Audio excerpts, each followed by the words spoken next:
ત્યારબાદ આપણે ઓમકારથી ગણીશું. હાથ જોડેલા ને આંખો બંધ.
કોઈને ખ્યાલ છે કે શિક્ષક દિન શા માટે ઉજવવામાં આવે છે? કોની યાદમાં ઉજવવામાં આવે છે?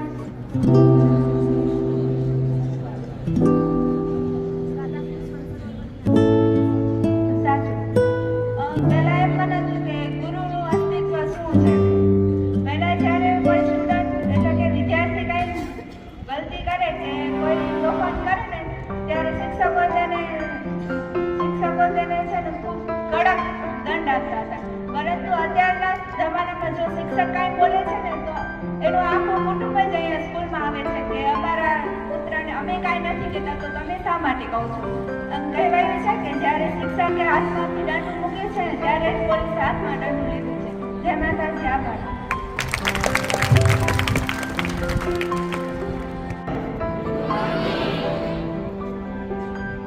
હું મારા પુનીત સાહેબનો આભાર માનું છું કે એ મને આચાર્ય બનાવ્યો. બસ. આજે વિદ્યાર્થી મિત્રો તો નહીં પણ શિક્ષક મિત્રો તેમજ મારા વહાલા વિદ્યાર્થી મિત્રોને મારા જય શ્રી કૃષ્ણ. મારું નામ ગઢવી લવભા છે. હું ધોરણ 11 કોમર્સમાં અભ્યાસ કરું છું. આજે મેં એકાઉન્ટ વિષય સબ્જેક્ટ પસંદ કર્યો છે. હું આજે 11મા ધોરણમાં એકાઉન્ટ વિષય ભણાવીશ. આજે આપણે એક વાત એ શીખવા મળશે. આમાં ઘણા એવા શિક્ષક મિત્રો હશે કે જે રોજબરોજના આપણા શિક્ષક છે તેમાં આપણે શું કરતા હોય ત્યારે આપણને શું થતું હોય અને સામેવાળા શિક્ષકને શું થતું હોય એ આજે બનેલા શિક્ષક મિત્રોને ખબર પડશે કે શું હોય